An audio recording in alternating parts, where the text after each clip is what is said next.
The fluid is warm. That's the first thing you know. Not think, not remember, but knows in the way your body knows before your mind catches up. Warm and thick, and it fills everything. Your lungs, your throat, everywhere. Then it drains. The sensation is violent, not pain, not yet, but a wrongness, a pressure releasing all at once. Your body spasms. Your eyes open on reflex, but see nothing except a blur of blue-white light that makes your new optic nerves shriek. You gasp. Fluid pours from your mouth, your nose. You're choking on air that feels like knives. Hands, not your hands, hands that belong to someone else, someone vast and sure, lift you. The light is blinding. Your skin, still soft and glistening, meets air for the first time, and you feel like you're burning. Every nerve ending screams. Your muscles don't know what they're supposed to do yet. They contract randomly. You flail.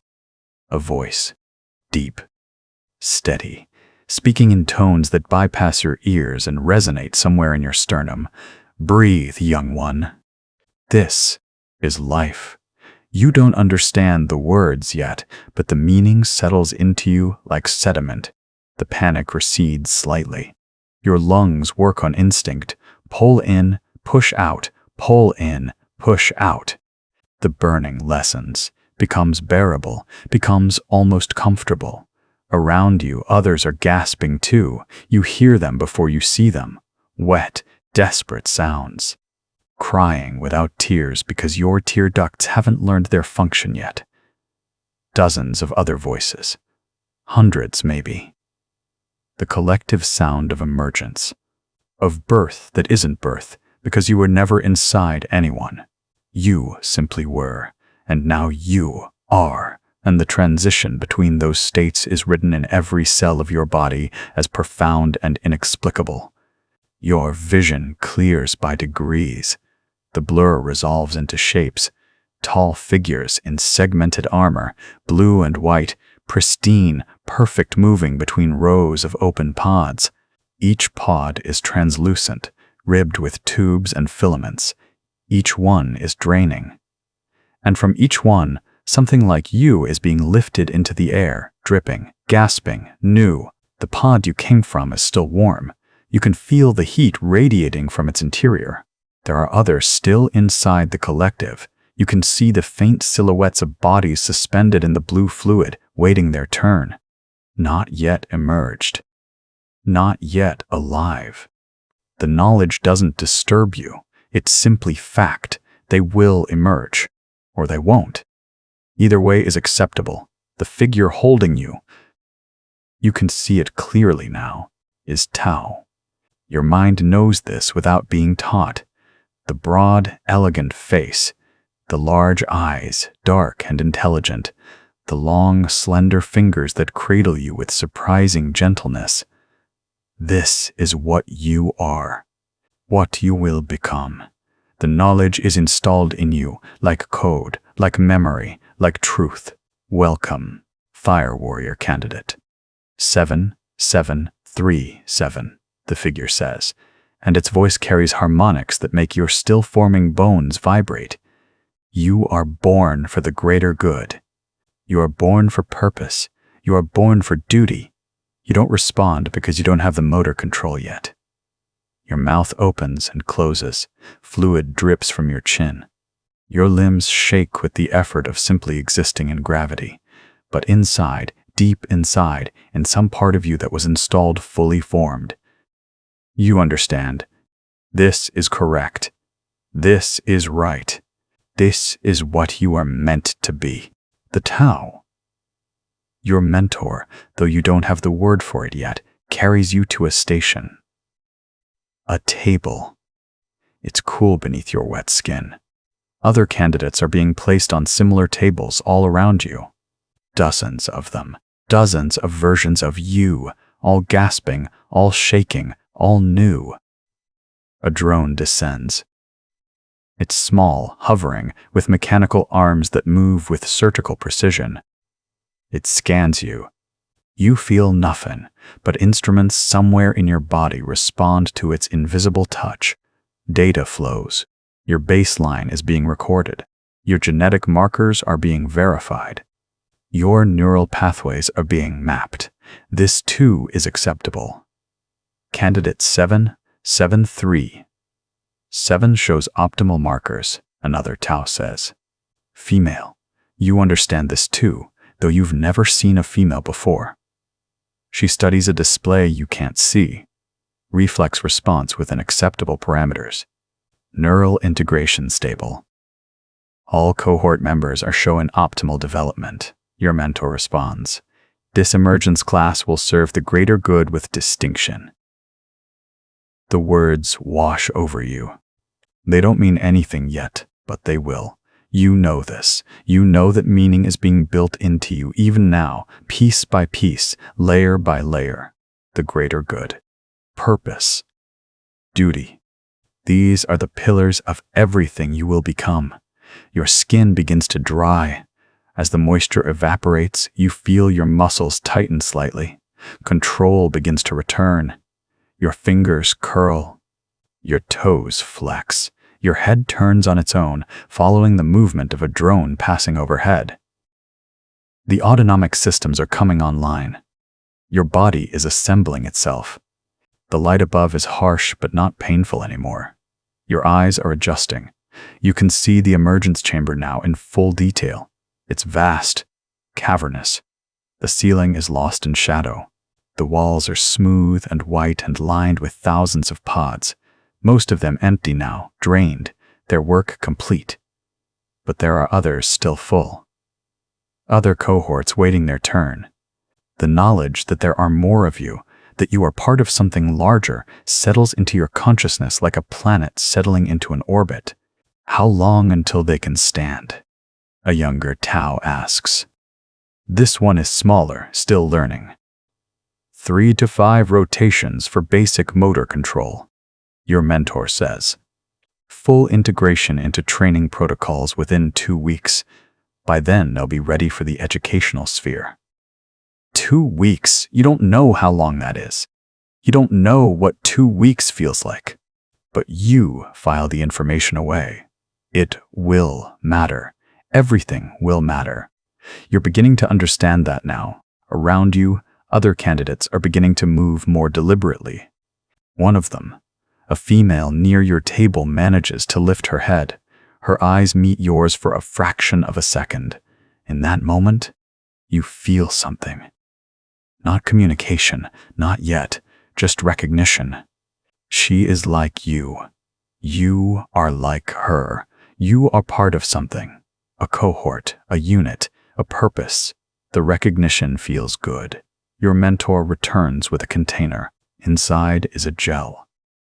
The calling, motor control. The gel is warm. It slides down your throat like nothing you've ever experienced. Texture without substance, taste without flavor. Your mentor's hands guide your head back to the pod's recline. You don't resist. Resistance isn't a concept you've formed yet. Breathe, the mentor says. Their voice is calm, modulated, almost musical. Your lungs are learning. Let them work. You breathe. It's not automatic yet. Each inhalation requires thought. Your diaphragm doesn't understand its own function. Your ribs expand in stuttering increments. The air tastes of recycled water and something metallic, the smell of the collective itself. You'll learn later. For now, it's just the smell of existence. Time moves strangely. Minutes feel like hours. Your eyes begin to focus on the ceiling above you, a white expanse crossed with blue lines of light. Those lines mean something. You don't know what. Your brain isn't fast enough yet to ask. Your cohort is waking, the mentor says. You hear it. You don't fully understand it, but you know the word cohort now. You've known it since emergence. It's in your genetic memory, encoded in the sequences that built you. Cohort means the others like you. Your hand twitches. It was involuntary. Now you try to do it again. Your fingers don't obey immediately. There's a delay between the impulse in your developing mind and the response in your new body. A gap, a space where error lives. Don't force it, the mentor instructs. Integration takes time. Your neural pathways are still forming. Patience is discipline. You stop trying. The mentor nods. You see the movement in your peripheral vision and moves away. Around you, in other pods, you hear the sounds of emergence, gasps, wet sounds, the mechanical hiss of fluid draining. Other mentors speaking in the same calm, modulated voices. Other candidates, that's what you are. You understand now, a candidate struggling with their own bodies. Hours pass, or maybe it's minutes. Time hasn't become real to you yet. Your eyes close. You don't decide to close them. They simply do. When you wake, your body has already begun to work better. Your breathing is more natural. Your fingers respond to intention. A mentor, not the same one, you think, though you can't be certain, is guiding your arm through a simple motion. Forward, back, forward, back. Good, the mentor says. Your motor cortex is integrating well. You want to ask what a motor cortex is. The question forms in your mind but doesn't reach your mouth. Your vocal cords are still learning too. Days blur into each other. Emergence, you realize, isn't a single moment. It's a process, a slow becoming. Your body grows stronger. Your mind grows faster. You begin to understand the space you're in. A white chamber with curved walls, pods arranged in neat rows, 23 of them. 23 candidates, 23 becoming your mentor. You've learned his name now, or rather, you've learned the designation he goes by, mentor. Caste Velcor brings you to a standing position on your 5th day of consciousness. Your legs don't want to support your weight. They're too new, too uncertain. But Velcor's hands are steady on your shoulders. Stand, he says, not a request, an instruction. You stand. Your knees buckle. He catches you. He doesn't say anything about it. He simply repositions you and tries again. By the 7th day, you can walk. The motion is awkward. Your limbs don't quite coordinate, but you can move from one side of the chamber to the other. Velcor watches. He doesn't praise. He doesn't criticize. He simply observes and makes notes on a small device he carries. The female from the table, you see her now in the chamber, also learning to walk, falls during her attempt. She doesn't cry out. She simply falls, catches herself on her hands, and tries again. You recognize something in her silence. It matches something in yourself. Your cohort bonds quickly, Velcor says. You don't know if he's speaking to you or simply observing aloud. This is good. The greater good requires unity. The greater good. You've heard the phrase before. It echoes in the chamber sometimes, carried through speakers set into the walls. But now, on your 9th day, a new sound fills the space. A voice. Not a mentor's voice. Something else. Something larger. The speakers hum, and then the voice emerges, deep, resonant, speaking in high Gothic that your developing mind somehow understands. I am the ethereal presence that guides your becoming. I am the voice of the collective will. I am the embodiment of the greater good. Every candidate stops moving. Even the ones still struggling with basic motor control freeze in place. It's not a conscious decision.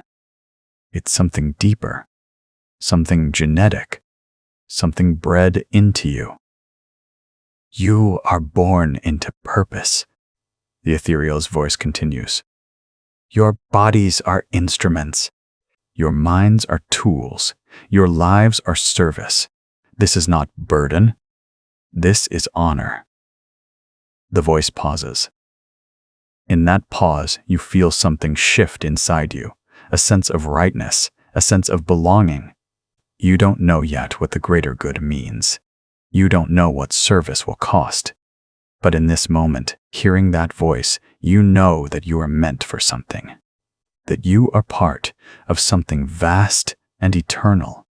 The Imperium surrounds us with darkness, the ethereal says. Xenos, heretics, the infected. But we are the light. We are the solution. We are Tauva, the greater good made manifest. Around you, other candidates are crying. You don't understand why. Your tear ducts are still learning too. You will be forged, the voice says. You will be tested. You will be broken and remade. And in that breaking, you will find perfection. You will find purpose. You will find the greater good. The voice fades. The speakers go silent. But something remains in the chamber, a presence, invisible but absolute. The weight of expectation. The certainty of destiny. Velcor guides you back to your pod. Your legs are trembling now, though you're not sure if it's from exertion or something else. Something that happened inside you when you heard that voice. Rest, Velcor says. Tomorrow your real education begins. The Calling, Part 2. The education sphere smells like ozone and recycled air, a scent you'll never quite escape, even when you're older and far away from this place. You don't know that yet. Right now, you only know that the smell means learning. The smell means purpose. The smell means home. You're 5 cycles old when they move you from the emergence chamber to the education sphere, though cycles is a word the Tau use that you're still learning. Your body is developing faster than a human child's would. Accelerated growth protocols, the instructors say, though they don't say it to you directly. They say it to each other while you and the other hatchlings watch with eyes that are too aware, too focused. You understand more than they realize. The sphere itself is vast. Vaulted ceilings disappear into shadow above you. The walls are smooth, gray-white, punctuated by observation windows where mentors stand watching. Always watching. The floor is cool beneath your feet, which are still getting used to supporting your own weight consistently. Balance training. Proprioception development. These are words you hear constantly now. Your cohort numbers. 43 individuals. You know each one by their designation. KA7. You are. Kale. 7. The others have their own numbers, their own place in the hierarchy that's already becoming clear to you through subtle cues. The way certain hatchlings stand slightly taller, the way their movements are more assured. Genetic markers, the instructors will later explain. Reflex thresholds. Optimal stress responses. You're learning that some of you are meant for greater things than others, though the mentors speak of the greater good as if it encompasses everyone equally. It doesn't. You understand this. You're beginning to understand many things. The first weeks are about control of your limbs, control of your breath, control of your focus. You stand in lines, neat, precise lines, while Mentor Velcor walks between you and occasionally stops to adjust someone's posture. When he stops in front of you, you feel your hearts accelerate. There are 2 of them you've learned. 2 hearts. Human children have 1. This is your first real understanding that you're not human, though you haven't seen a human yet. The difference is impressed upon you through absence. Straighter, Velcor says, and his hand presses against your spine. You straighten. The pressure releases. He moves on. Physical conditioning is relentless. Running. Climbing. Suspended obstacle courses where you learn to move through 3-dimensional space without the aid of a suit. Your muscles ache in ways that feel almost like pain, though the instructors insist that pain is something you'll encounter later. This is merely discomfort. This is merely the body adapting. You learn to distinguish between the two, filing the knowledge away like ammunition for a weapon you haven't yet been given. The food tastes the same every day, nutrient paste in muted colors designed for efficient absorption. Blue-gray paste, yellow-gray paste, red-gray paste. You eat quickly, like the others, because speed is rewarded and slowness is noted. Everything is noted. There are cameras in every corner of the education sphere. You learn not to look at them after a while. Learning not to look means learning not to think about being watched, which means learning to accept that you're always observed. It becomes invisible. It becomes normal. It becomes the texture of existence. The others in your cohort begin to have personalities, though this is discouraged. Personalities are inefficient. Personalities create factions. And yet, they emerge anyway. There is KA-12, who moves with particular grace and seems to understand the instructor's intentions before they're fully stated. There is KA-31, who asks questions, rare questions, carefully phrased questions that sometimes make the mentors pause. There is KA-39, who is slower than the rest of you, whose genetic markers apparently fell slightly below optimal threshold, and who the instructors treat with a kind of clinical indifference that you begin to recognize as pity disguised as professionalism. You don't befriend them. Friendship is not encouraged, but you notice them. You note their strengths and weaknesses as you're taught to note everything. This is the beginning of tactical thinking. Then comes the day of the first neural link training, and everything accelerates. The chamber for neural link integration is smaller than the main education sphere, more intimate, more clinical. There are pods, sleek, white, vaguely organic in their curves. They remind you of the incubation chamber you emerged from, though you try not to think about that. Trying not to think about something is a skill you're developing rapidly. The neural link, Mentor Velcor explains, is an extension of your consciousness. It will allow you to interface directly with tactical data, with suit systems, with the collective knowledge of the Talva. Through it, you will learn not merely facts, but understanding. You will learn as a unified consciousness learns. You will think as the greater good thinks. The words sound profound. They sound correct.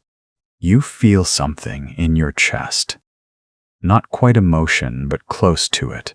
A resonance with the idea of unity, of purpose beyond yourself. They place you in the pod. The interior is warm and slightly humid. Sensors attached to your temples, your spine, your sternum. They feel like gentle touches, like the brush of something alive. A technician whose face you can't quite see leans close and says, "Relax. Let your mind become open. The link will guide you."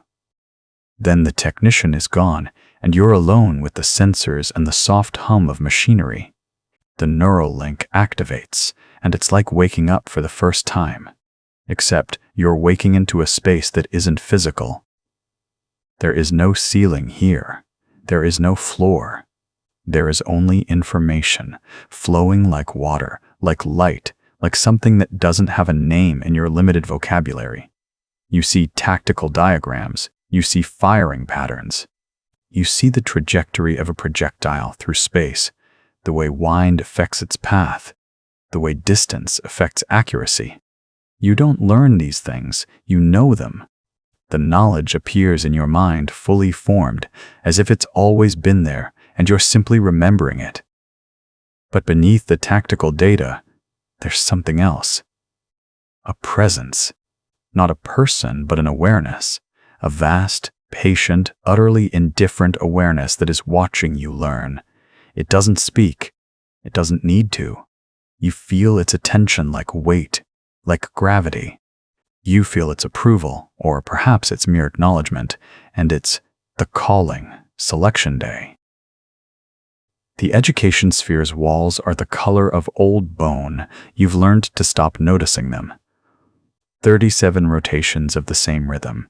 Wake in the sleep pod, nutrient paste, neural link chamber, more paste, physical conditioning, more links, sleep. Your cohort moves through it like blood through veins. Necessary, automatic, without question. 43 individuals in your education sphere.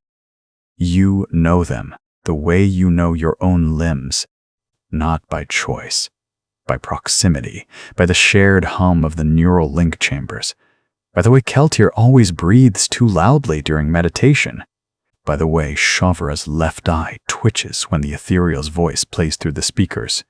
The ethereal's voice plays constantly. The greater good transcends individual desire. The greater good is the water through which we swim. The greater good is inevitable, eternal, perfect. You've heard this so many times. The words have become rhythm, like your own heartbeat, like your own thoughts, except they're not. You know this now, though you don't know when you learned it. Somewhere between the incubation pod and this moment, you became aware that some of your thoughts arrive fully formed, not generated, but received. Installed. The knowledge sits in your mind like someone else's furniture in your quarters. Useful, but not quite yours. The summons comes through the neural link at 0600 hours.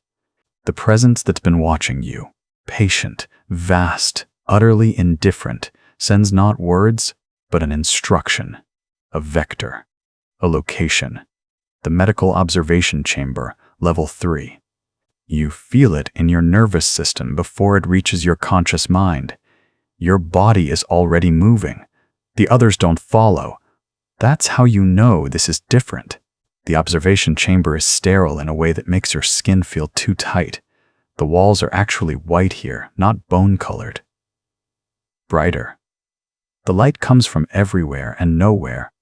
There are 3 Tau waiting for you. 2 you recognize. Cadre Commander Vess and the medical assessor whose name you've never learned. The 3rd is new. Older. His battle skin is scarred and repainted so many times, the original color scheme has become archaeology. His left arm is augmetic, the joints moving with a precision that makes you understand without being told that this Tau has been doing this for longer than you've been conscious. Breathe normally, the medical assessor says. She's already scanning you. The device in her hands emits a low frequency that you feel in your teeth. Your heart rate is elevated. Anticipation, Cadre Commander Vess says. He's smiling, but it's not a kind expression. It's the smile of someone who knows something you don't. Or fear. With your genetic line, it's sometimes difficult to distinguish. The older Tau steps closer. His augmetic arm whirs softly. I am Shaz's Vrikesh. I will be your sergeant if you pass today's assessment. His voice is like grinding metal.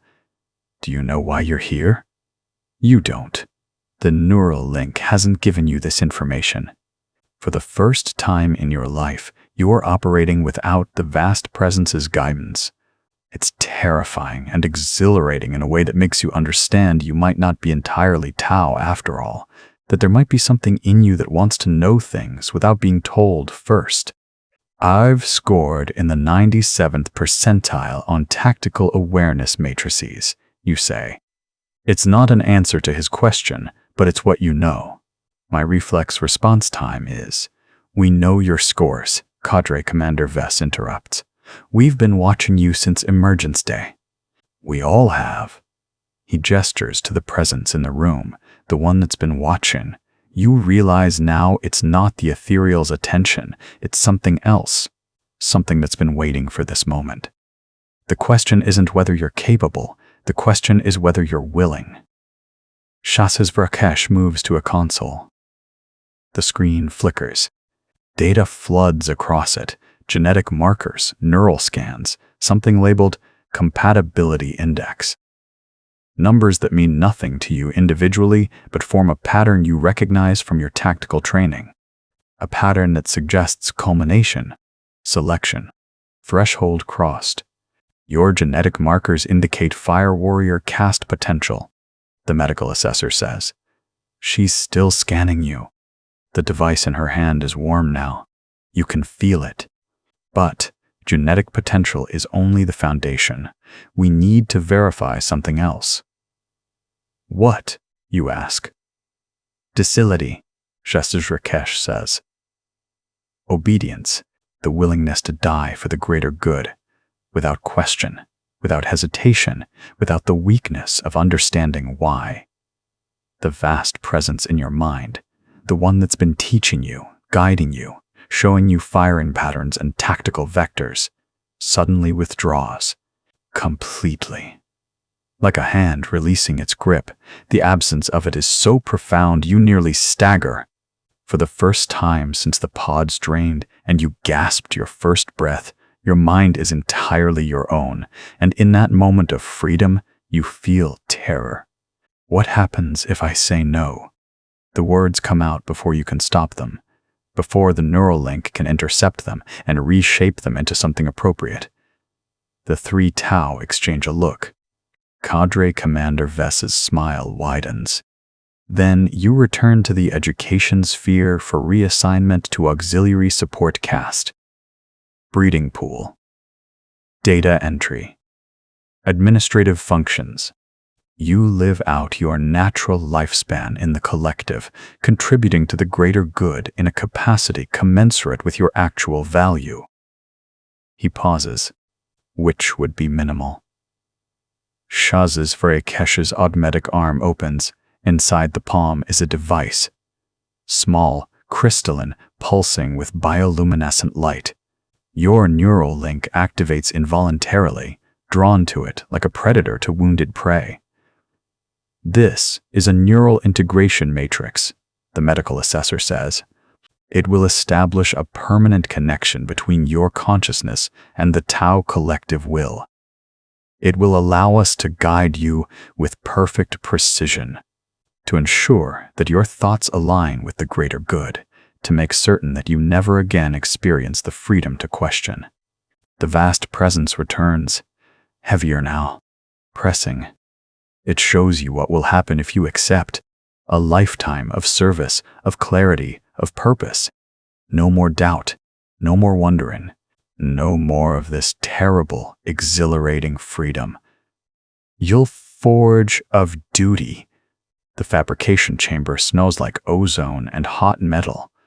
Your bare feet stick slightly to the floor, some kind of conductive coating, you realize, though no one explained that. No one explains anything anymore. You're told to stand in the center of the marked circle, and you do, because standing in marked circles is what you've done for the past 7 years since emergence. Stand here. Move there. Absorb this. Repeat until perfect. The suit technician, an older Tau with scarring across his left mandible, walks around you in a slow circle. He doesn't touch you yet, just looks. His eyes are different from the mentor's eyes, harder, like he's measuring whether you're worth the resources. Reflex scores? He asks, though he's already reading something on a handheld display. 94th percentile, you answer. It's the truth. You know because they tested you 17 times over 6 months. The neural link training showed you every millisecond of your reaction times, rendered them in perfect 3-dimensional graphs, proved your superiority through pure data.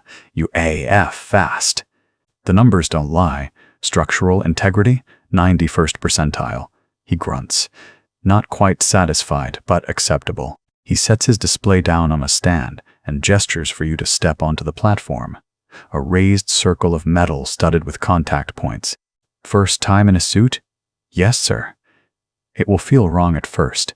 Your proprioception will be confused. The neural interface will compensate, but there's always a moment of dissonance. Don't panic. Panic causes rejection cascades, and rejection cascades cause neural feedback, and neural feedback is... He pauses, considering how to explain this to someone who's never experienced it. Unpleasant. You nod. You've heard stories in the barracks. One of the candidates from the previous cohort experienced neural feedback during armor integration. He screamed for 6 hours before the medical team sedated him. He hasn't been seen since. The other candidates stopped asking about him after the first week.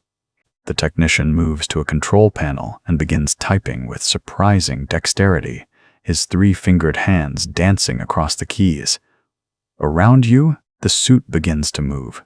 The lower sections rise first, a pair of massive legs, each one easily twice the diameter of your body.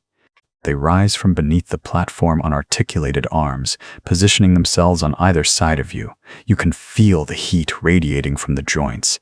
The metal is dull gray-blue, scarred from use, marked with what you recognize as tau numerical designations welded onto the plating. This suit has killed before. It will kill again. You will kill again. The technician doesn't look at you as he works. He's done this hundreds of times. To him, you're just another body to fit into another suit. Replaceable. Efficient. Step into the lower frame, he says. You do. Your feet find the footplates automatically. They're ergonomic, designed for bodies exactly like yours. The legs close around your calves, and you hear the sound of locks engaging. Soft. Final. Your heart rate spikes, but you control your breathing. Control is everything. Control is survival. The torso comes next. It's massive up close. A chest plate the size of a door, armored shoulders that will triple your width. The technician guides it into position with his control panel, and you watch the metal descend toward you like a predator to wounded prey. It's cold when it touches your skin. The suit wraps around your torso, and suddenly you can't breathe. Not because it's crushing you, but because your lungs have forgotten how to function in the presence of this much mass. You're being swallowed. You're being buried. You're being. The neural interface activates.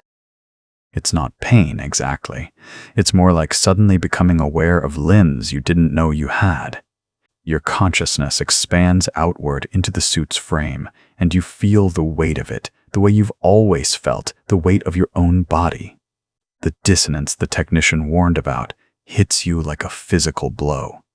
Your brain is screaming that you're impossibly large, impossibly heavy, that you should topple forward and smash into the ground, but your inner ear is telling you something different.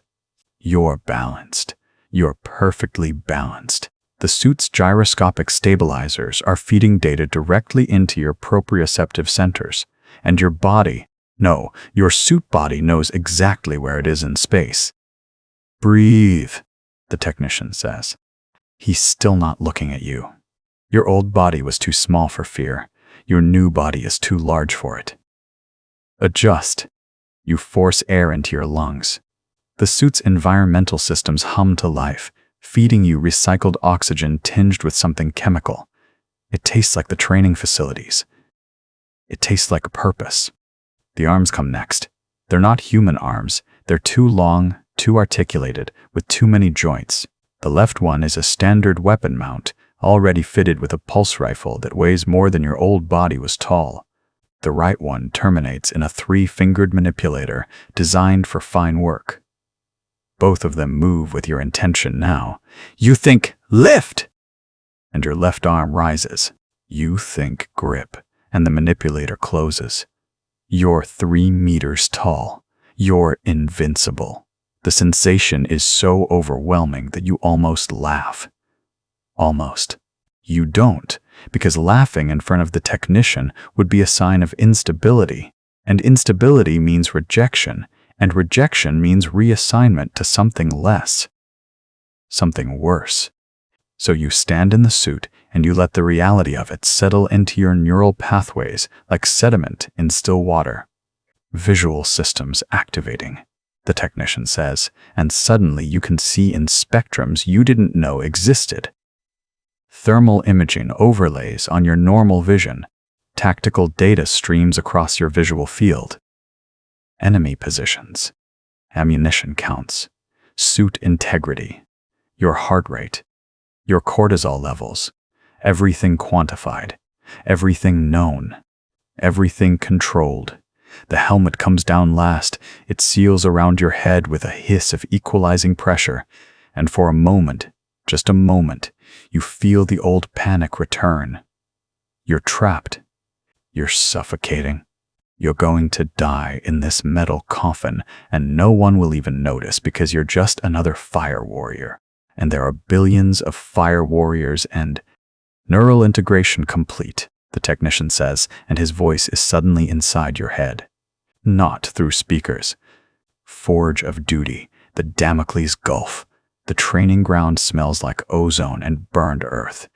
You've been standing here for 3 hours already, and the morning sun hasn't moved much higher in the sky, or maybe time moves differently when you're inside the suit. The neural integration makes it hard to tell.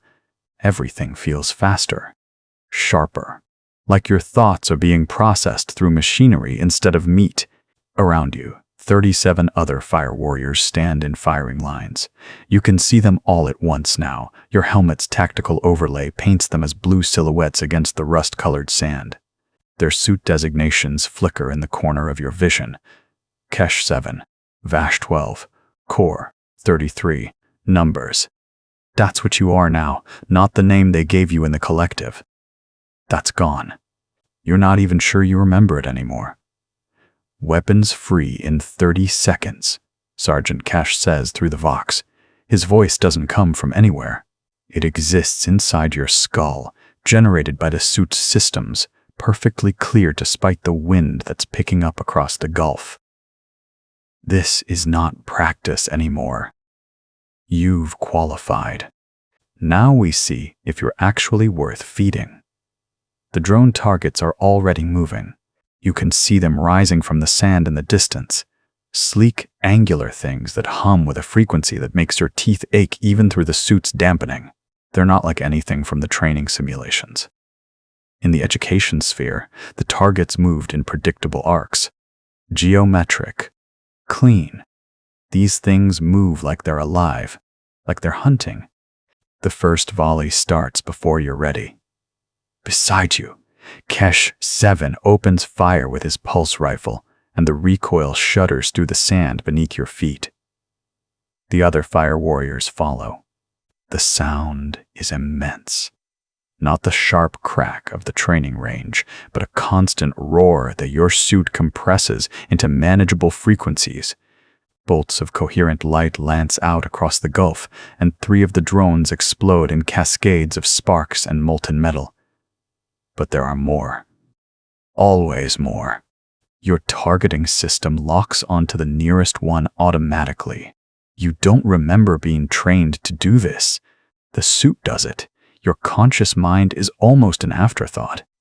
You squeeze the trigger, and your pulse rifle bucks against your shoulder with a force that would shatter a human spine. The recoil is absorbed by servos and hydraulics. You barely feel it. The drone is there. Then it's not. Your display updates. Target eliminated. 3 seconds until next acquisition. This is what you were built for. This. The drones accelerate. They split formation, weaving between each other in patterns that seem designed specifically to confuse. But your suit's tactical computer is faster than thought. It's faster than instinct. It's faster than anything biological has the right to be. You fire. Reload. Fire. The rhythm becomes hypnotic. Your breathing steadies. Your heart rate drops. Everything unnecessary is stripped away. Then, one of the drones changes trajectory mid-flight. It doesn't make sense. It should follow the predictable evasion pattern that the training simulations taught you. But this one banks hard, dropping altitude, moving toward the firing line instead of away from it. Your overlay flashes red. Alert. Alert. Threat vector changing. Maintain positions. Kesh's voice cuts through the Vox. They're testing your discipline. Don't break formation. The drone is close now. Close enough that you can see its weapon pod rotating toward you. Your suit calculates the probability of incoming fire at 93%. Your threat assessment system recommends immediate relocation. But Kesh said, maintain position. The hierarchy is absolute. The collective decided this years ago. Individual survival is secondary to unit cohesion. You've known this since your first breath in the incubation pod. So, you stand there. The drone fires. The energy bolt is smaller than the ones you've been facing, but it moves faster. Your suit's defensive systems activate automatically. A kinetic dampener flares to life, absorbing most of the impact. But not all. The bolt clips your left shoulder, and suddenly pain explodes through your upper arm like someone's driven a hot spike through the joint. You scream. You can't help it. The pain is too immediate, too real. It bypasses all the training, all the conditioning, and hits something primal in your nervous system. Your suit's medical systems flood your bloodstream with sedatives and analgesics, but they're slow. Too slow. Fire Warrior. Tau 19. Kesh's voice is ice. Report status. You can feel blood running down your arm inside the suit. The left side of your armor is scorched black. Your weapon system is still operational. Your suit integrity is at 89%. Everything is quantified. Everything is known. Operational, you manage to say through gritted teeth. Then act like it. The drone is still coming. It's maybe 30 meters away now, and your threat assessment system is screaming at you to move, to take cover, to do anything but stand here like a target. But you've already learned the lesson. You've learned it in the education sphere, to 1,000 simulations. Discipline. Obedience. The collective before the individual. You raise your rifle and fire. The bolt catches the drone center mass. It detonates in a shower of sparks and shrapnel. Some of it bounces off your armor. Some of it doesn't. But it's dead. The threat is eliminated. Your shoulder throbs. Your arm doesn't want to move. The analgesics are finally kicking in, making everything feel distant and numb, but the pain is still there underneath. A reminder. A lesson. Good, Kesh says, and that word, just that one word, carries more weight than any of the praise they gave you in the education sphere. Because this is real. This is what it means to be a fire warrior. Not the simulations, not the theory. The remaining drones are falling back now. The exercise is ending. Around you, the other fire warriors are maintaining their positions, weapons still raised, still ready. You can see the blue silhouettes of their suits in your overlay, and you realize that some of them are damaged too. Kesh 7 has a smoking crater in his chest armor. Core 33's suit is limping. One of his legs is moving with jerky, servo-assisted movements that suggest significant damage. But they're all standing. They're all still here. Cease fire, Kesh says, and the roar of pulse rifles cuts off. The training ground smells like ozone and hot metal. Your suit's diagnostics hum against your skin, a constant, barely noticed thrumming that's become as natural as your heartbeat over these past 3 months. Around you, the other fire warriors are cooling down from the live fire drills, their exoskeletons hissing as servo motors power down to idle. The drones are being collected by maintenance drones, their synthetic bodies moving with mechanical precision across the scarred earth. You're breathing hard. The combat simulation was intense today. Kesh pushed you all further than usual. Your targeting overlay is still flickering occasionally, your hands still shaking slightly with the adrenaline crash. The suit compensates for the tremor automatically, steadying your aim, but you can feel it underneath the armor. Your heart is still running at combat tempo. Kesh emerges from the command platform, his suit towering above everyone else's. He's larger than the rest of you, not from genetic variants, but from years of service, from refits and upgrades that mark him as something more than a fire warrior. He's a sergeant.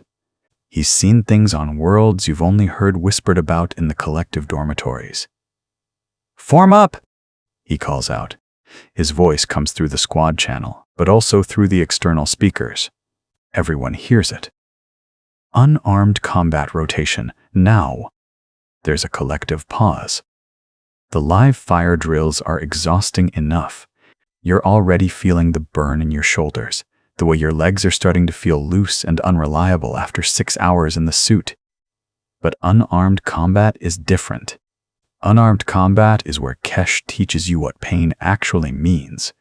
You're all moving before the thought fully forms.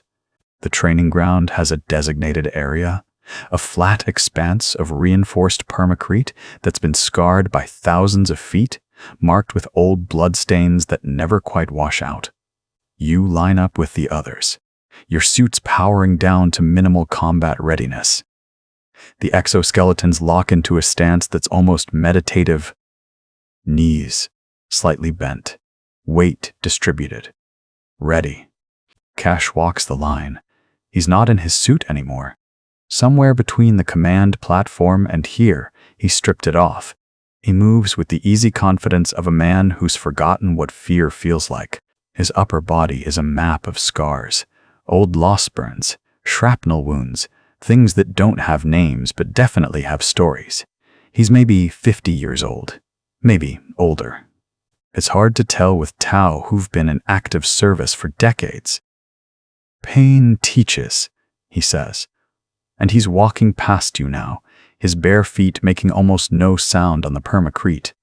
Pain teaches faster than any theoretical model. Pain teaches better than any instructor. Pain teaches the truth. He stops in front of you. You don't know why. There's no logic to it. Your performance scores are adequate. Your targeting accuracy is in the upper percentile. But Kesh is looking at you like he's made a decision about something, and you realize with a sick twist in your stomach that you're about to find out what that decision is. You, he says, step forward. You step forward. Your suit's power systems are on standby. Not powered down, but not active. You're supposed to be learning hand-to-hand combat without the exoskeleton's augmentation. That's the point of this drill. Learn to move like a Tau, not like a machine. Learn to feel your own body's limits. Kesh is still looking at you. His eyes are dark, almost black, and there's something in them that reminds you of the drones. That same absolute focus, but with something underneath it that the drones don't have. Experience, cruelty, knowledge. Defensive stance, he says. You shift your weight, bringing your hands up. You've trained for this. 3 years of neural link education covered hand-to-hand theory. You know the forms. You know the principles. Your body knows what to do. Kesh moves. There's no telegraph. There's no warning.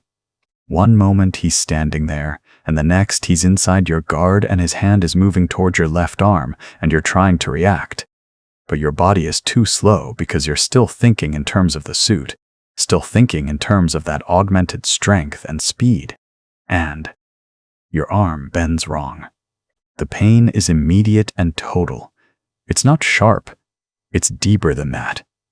It's a wrongness, a fundamental violation of what an arm is supposed to do. Your left arm folds backward at the elbow in a way that makes your vision white out for a moment, and you're on the ground. You're falling, and Kesh is releasing you and stepping back with the same casual ease he approached with. You land hard on your right shoulder. Your suit's padding absorbs most of the impact, but not all of it. The permacrete is unforgiving. The pain in your arm is still screaming, and underneath it you can feel the deeper pain of the impact, and underneath that you can feel something wet and wrong in your arm that you're pretty sure is blood. Get up, Kesh says. You're gasping. You're trying to breathe through the pain, and it's not working because the pain is everywhere. It's in your arm, and it's in your chest, and it's in your throat, and you're trying to remember how breathing works. Get up, Kesh says again. He's not angry. His voice is level, almost gentle. That's somehow worse. You get up. Your left arm hangs useless at your side. You can see, distantly, that your suit's medical systems are already flagging it. a warning indicator in your peripheral vision, a clinical assessment that your arm is broken, that you need immediate medical attention. The suit can suppress the pain if you ask it to. The suit has pharmaceuticals. The suit can make this stop. You don't ask it to. Instead, you shift your weight back into a defensive stance. Your right arm is up. Your left arm is hanging. You're breathing in short, sharp gasps, and your vision is starting to tunnel, but you're standing and you're ready. Kesh nods. It's a small gesture, but you feel it like a benediction. Again, he says, this time you see it coming. Not soon enough to stop it, but soon enough to understand what's happening. His hand is moving toward your right leg, and you're already trying to shift your weight away, already trying to pivot, but your body is still learning, and Kesh has already decided what's going to happen and what's forge of duty, the infected. The classroom smells like ozone and recycled air. Rows of you sit in perfect alignment, 30. Fire warriors in formation, even seated. Your combat suit hangs in the charging bay behind you. You're still getting used to moving without it. Your shoulders ache. Everything aches. Instructor Vale stands at the front of the chamber. She's old by Tau standards, her skin bearing the faint scarification of someone who served before the current cycle of expansion. Her voice is precise, clinical, the way all instructors' voices are. Hostile territory designation, segmentum tempestus, subsector Damocles. A holo projection blooms in the center of the room. A star system. Planets rendered in cold blue light. One of them pulses red. The human species occupies this region, Vale continues. They have held these worlds for approximately 10,000 years. Their technology is primitive. Their organization is chaotic. Their expansion has stalled. They pose no strategic threat. You watch the hologram rotate. The red planet becomes clearer. Cities rendered in jagged spikes. Infrastructure that looks broken even in representation. However, Vale says, and something in her tone shifts. Not warmer, but heavier. The human population has been infected. The word hangs in the recycled air. Infected. You heard this term before. In passing. In whispers between older cadets. Never explained. Never elaborated on. Now it's being said aloud in a classroom of 30 fire warriors who are all, you notice, very still. The infection is spiritual in nature, Vale says. She doesn't elaborate on what that means.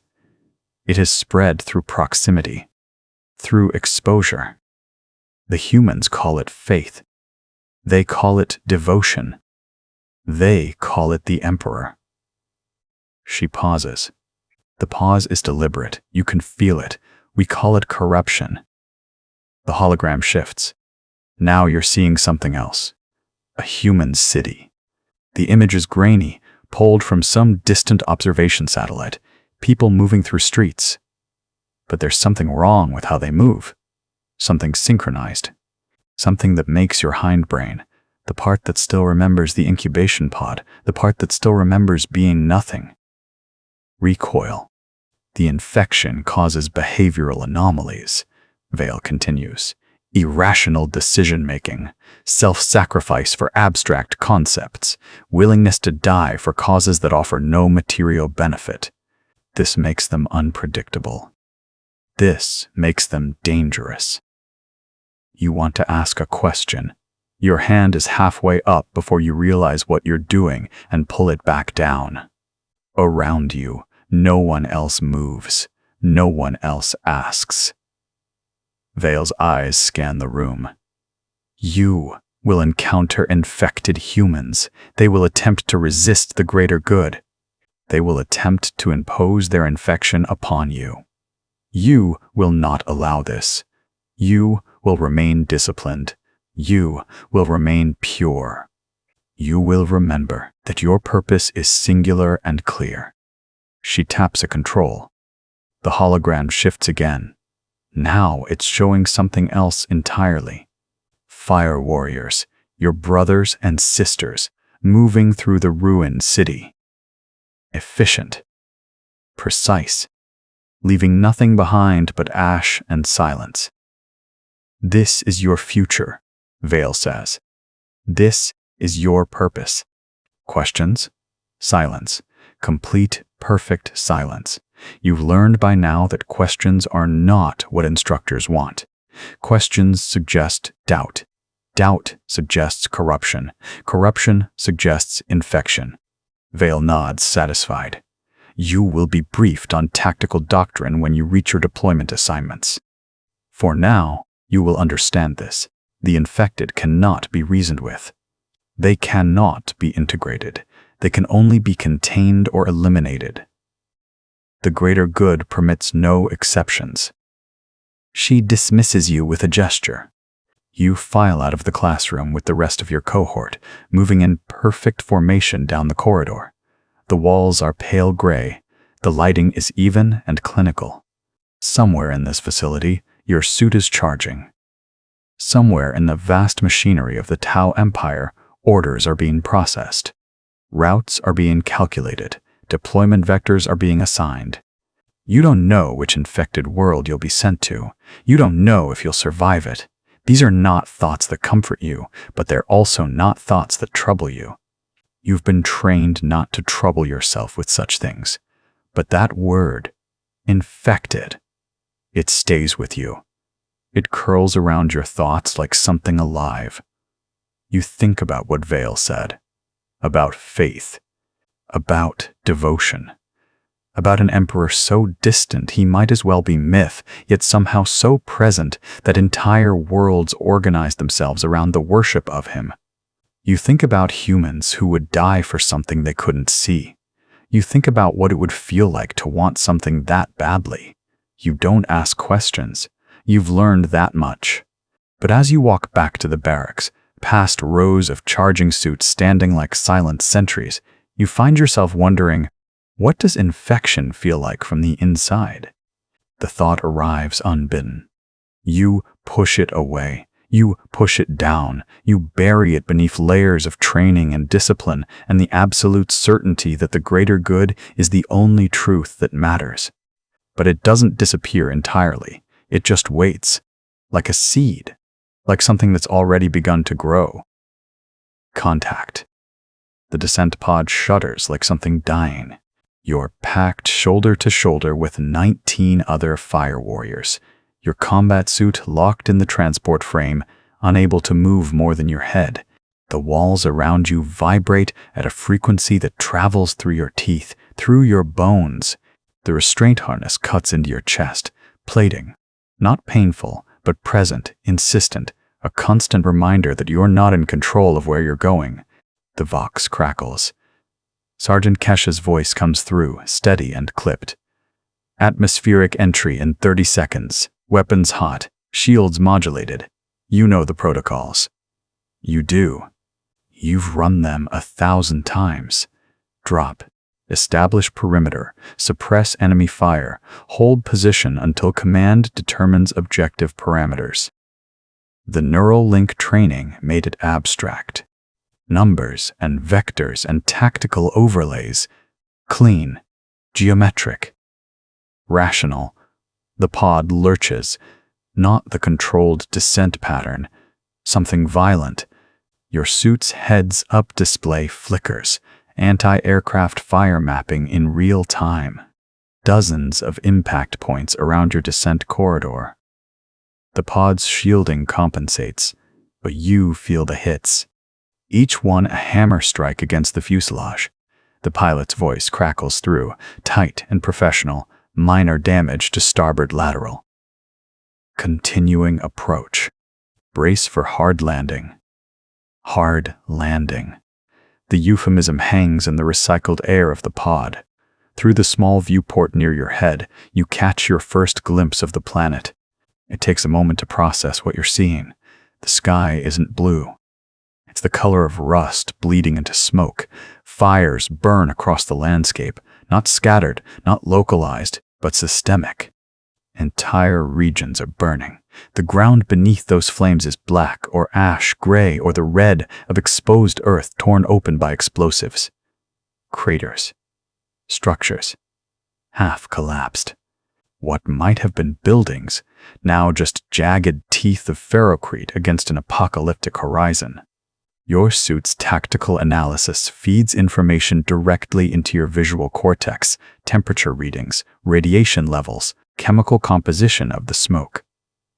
All elevated, all dangerous, all irrelevant to what you're actually seeing, which is the world is on fire and you're going down into it. 30 seconds to landing, the pilot says. Kesh's voice again. Steady. We've trained for this. You are superior. You are disciplined. You will prevail. You believe him. You were made to believe him.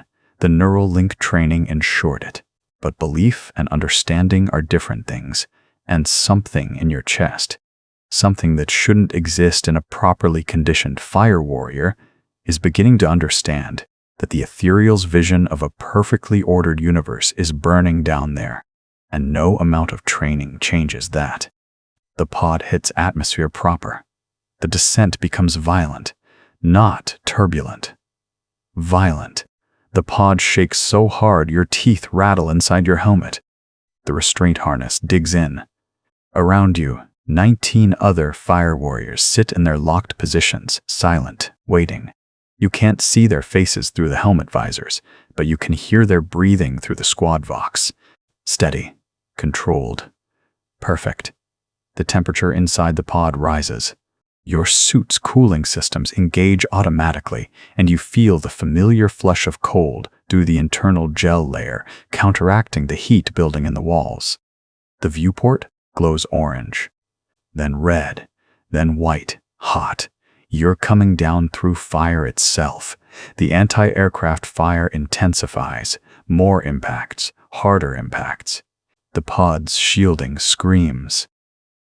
An actual acoustic phenomenon, a high-pitched wail of energy being dissipated faster than it should. One of the fire warriors in your pod makes a sound. Not quite a scream, not quite a prayer. Just a sound. It cuts off abruptly, discipline reasserting itself.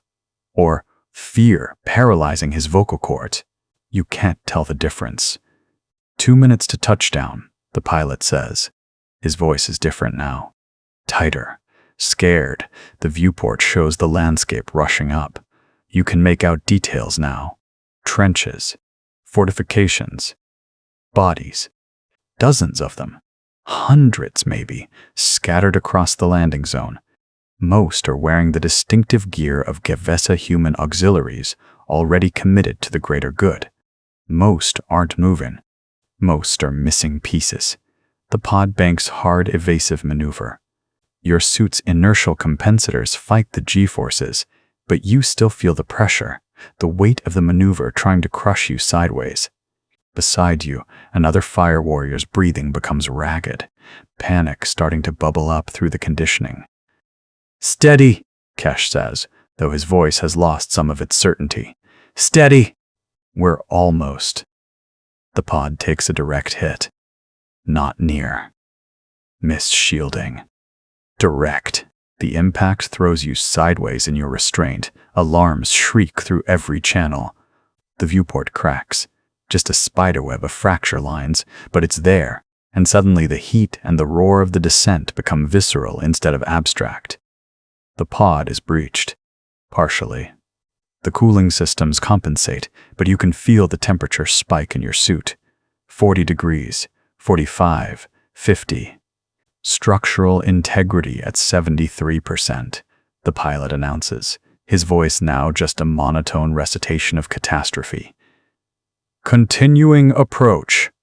All personnel brace for emergency landing. Emergency landing, the second euphemism. The pod drops, not descends. Drops. Free fall for 3 seconds that feel like an eternity, and then the retro thrusters fire, a violent upward acceleration that tries to yank your spine out through your helmet. Your suit's compensators shriek. The restraint harness holds. Barely. Around you, Fire warriors grunt with the effort of staying conscious through the G-forces. One of them doesn't make it. His breathing becomes shallow, unconscious or on the edge of it. The ground is very close now. You can see individual craters, individual bodies, individual fires burning in what might have been buildings. The pod hits, not lands. Hits.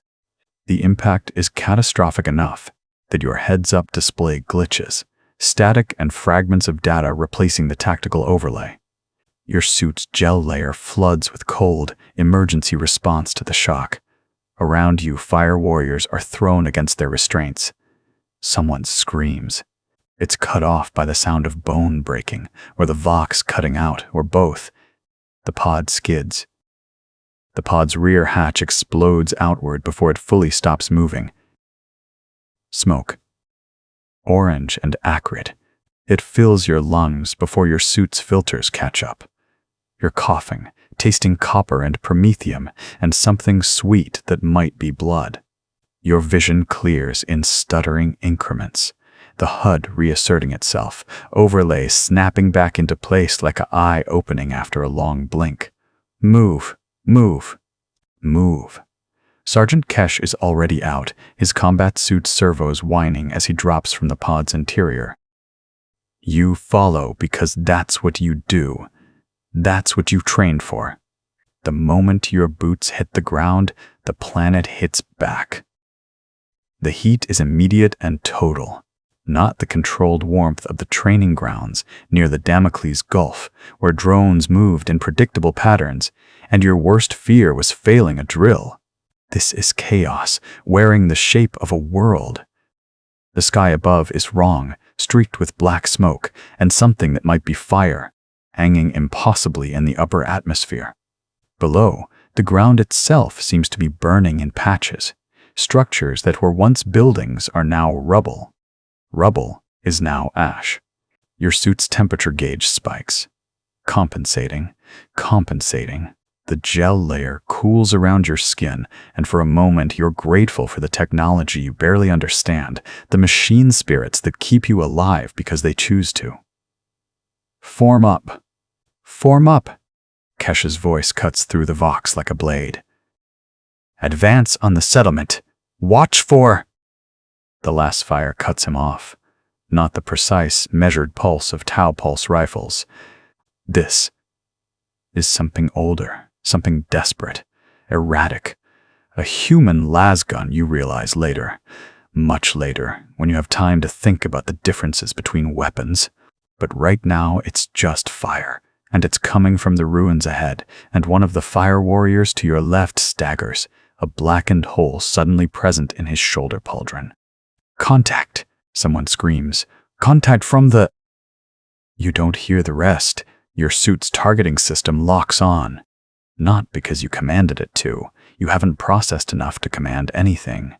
It locks on because that's what it does. That's what it was built to do. The world narrows. Everything that isn't the target becomes grayscale.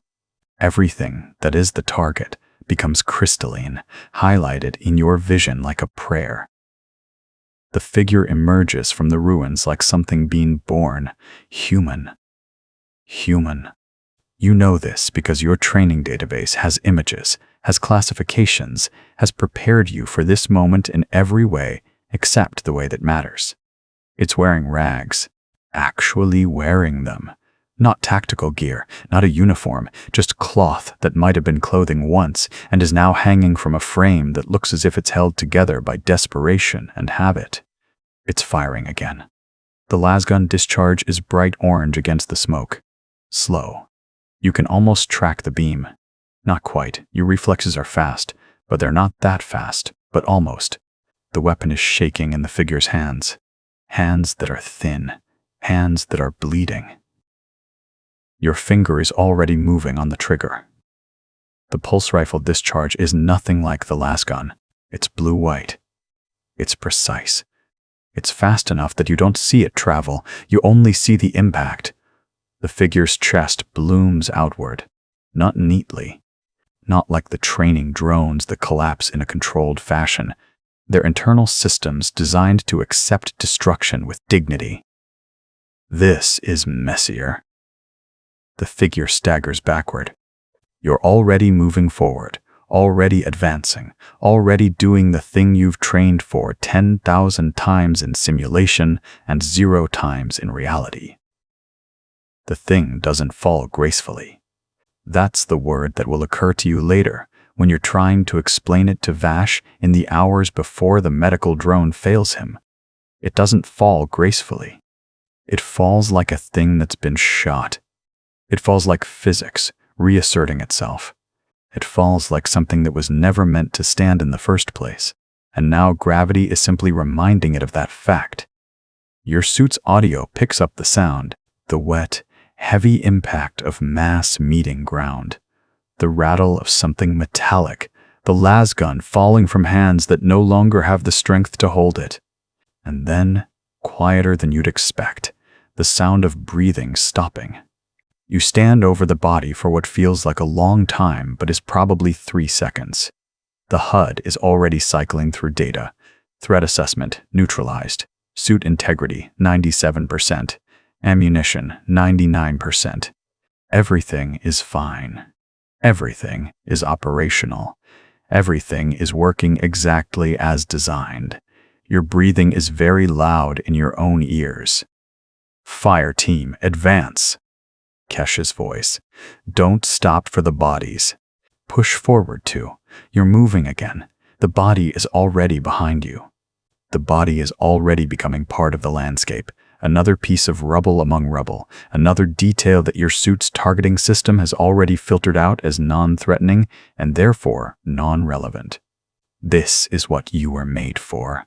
This is what the ethereal's voice promised, echoing through the breeding collective when you were still learning to walk.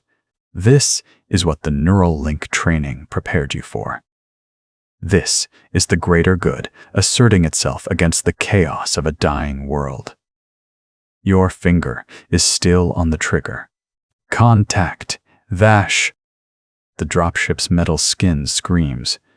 That's the first thing, not the sound of engines, not the roar of your squad mates breathing through the Voxnet, but the actual skin of the vessel singing as it tears through the upper atmosphere. You feel it in your bones. The deck plates beneath your boots vibrate at a frequency that makes your teeth ache, and you grip the overhead rail tighter, knuckles white inside your gauntlets. Around you, 23 other fire warriors sit in perfect formation. You know their names because you've trained with them for 3 years. You don't think about their names right now because thinking about their names means acknowledging that some of them won't be sitting anywhere in 10 minutes. The ethereal's voice crackles through the helmet speakers, calm, distant, perfect. You are instruments of unity. You are the will of the greater good made manifest. The infected world below awaits purification. Infected. That's what they call human worlds. You've never asked why a world needs purifying. You've never asked what infection means. Asking questions is for the ethereal to answer, not for you to pose. Your job is to descend. Your job is to shoot. Your job is to survive long enough to descend again on another world, another burning place, another infection to be cleansed. The dropship lurches. Someone's vomit splatters across the deck, 3 seats down. The smell hits you immediately. Acidic. Wrong.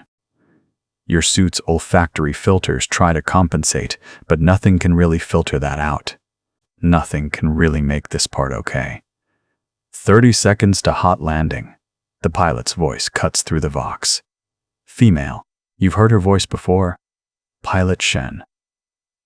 On 3 other operations. She's good. She's alive, which means something. It means she knows how to keep the dropship from becoming a tomb. 30 seconds, you check your pulse rifle for the 1,000th time. Safety off. Magazine seated. Capacitor charged. The weapon's weight is familiar now, comfortable in a way your own body isn't. Your suit. The XV-8. Crisis pattern combat rig that's been bonded to your frame for 6 months. feels like your actual skeleton now. The pulse rifle feels like your actual arm. Vash sits next to you. You've known Vash since the education sphere, when you were both learning fire discipline on the neural link, when the worst pain you'd experienced was a corrective shock for a missed target. Vash is tall even for a fire warrior, his frame lean and efficient. His helmet is turned toward the viewport, watching the planet below rotate into view. Orange and brown. Smoke rising in columns thick enough to see from orbit. First real combat, Vash says over the private squad channel. His voice is steady. Trained. You ready? You don't answer because the answer doesn't matter. You're both going down regardless. Ready is a concept that doesn't apply anymore. The planet rushes closer.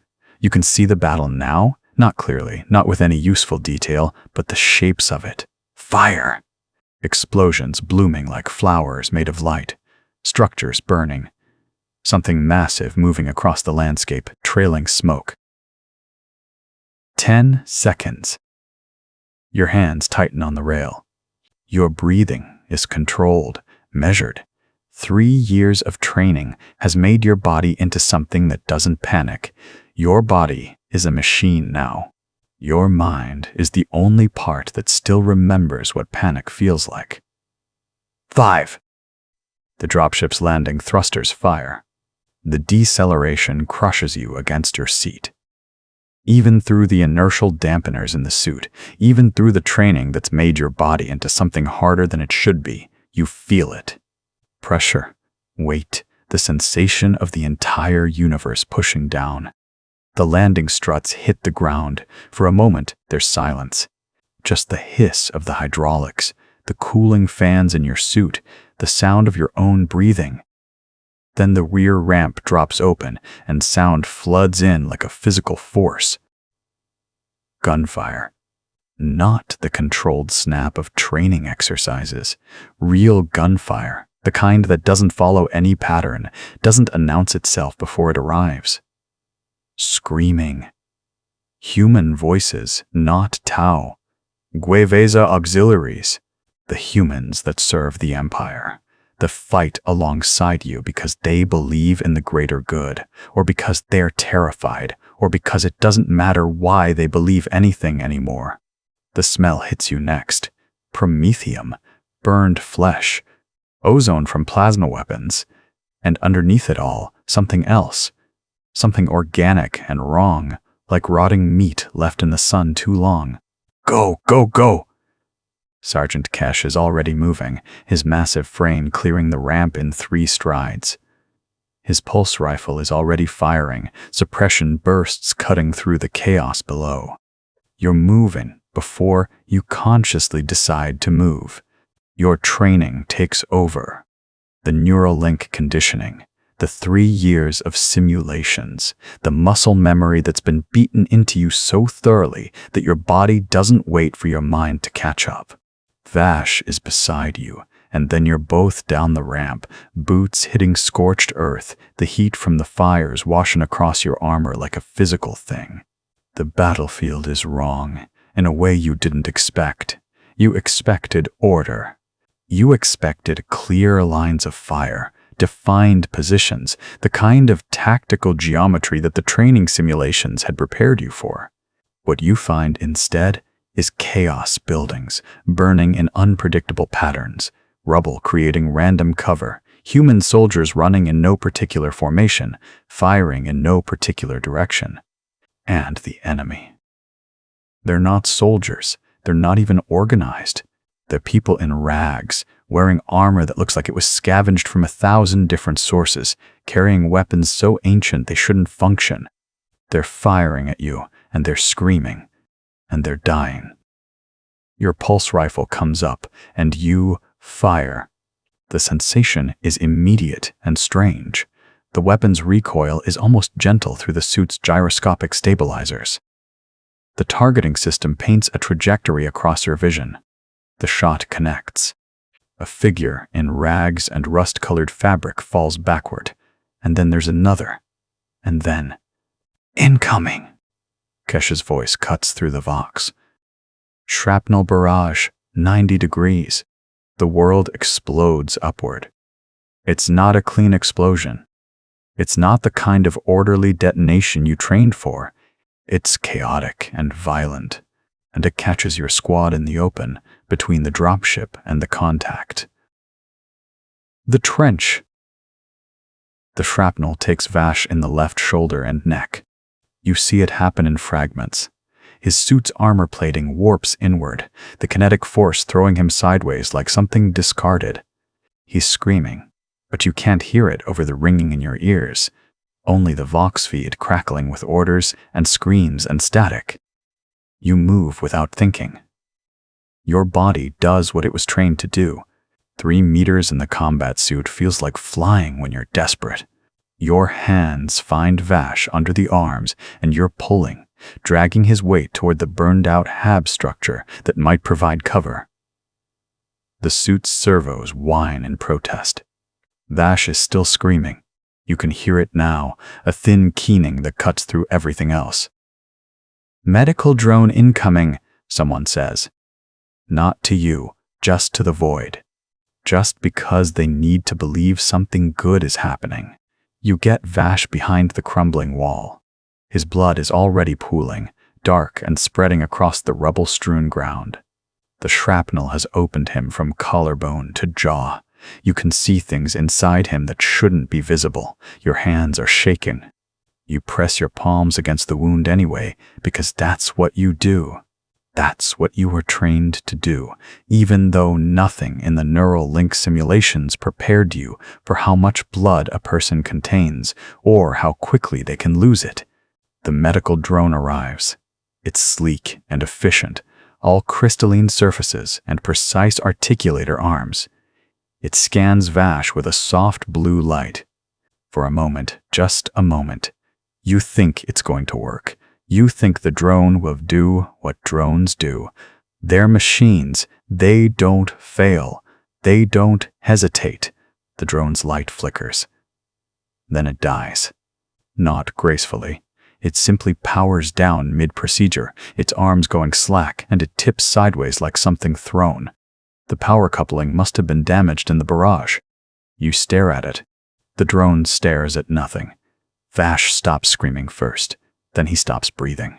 "You! Stay there for 4 more minutes, your hands still pressed against a wound that no longer matters." Kesh finds you like that, kneeling in the dust with your squad brother's blood cooling under your palms.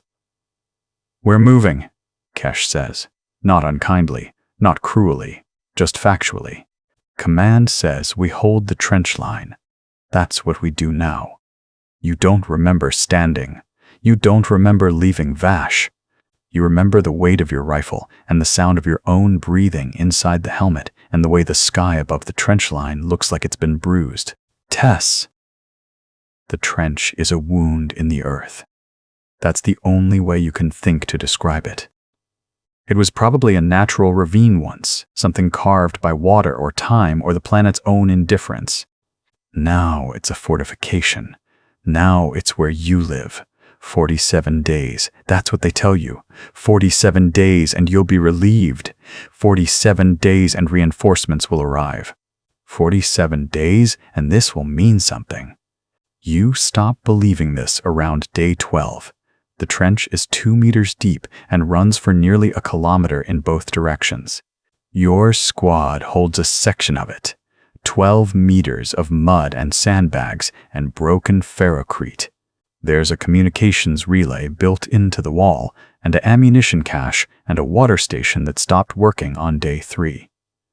There's also the smell, but you don't have a category for that yet. The smell is a presence. It's almost a companion. It's the smell of human waste and promethium and blood that's been baking in the sun for days. It's the smell of bodies that haven't been properly disposed of because there's no time and no one to do it. It's the smell of fear sweat and infected wounds and the slow rot of things that used to be alive. By day 7, you've stopped noticing it. Or you think you have. Really, you've just learned to exist inside it. Your brain has filed it away as normal. That's how the body survives. It normalizes horror. The hunger. is different. The hunger doesn't get normal. It just gets familiar. Your rations are supposed to last. The logistics officers calculated them based on optimal caloric intake for fire warriors in sustained combat operations. The logistics officers didn't account for the fact that 3/4 of the supply drop never made it to your section of trench. The logistics officers are warm and fed in a command bunker somewhere behind the lines. You are not. By day 10, your stomach has stopped sending distress signals. By day 15, you've forgotten what fullness feels like. By day 30, you're eating things that might once have been food. You don't look too closely. Looking closely is a luxury you can't afford. There's a Guevesa, one of the human auxiliaries, named Sora. She's been with the Tau forces longer than you have. She knows things.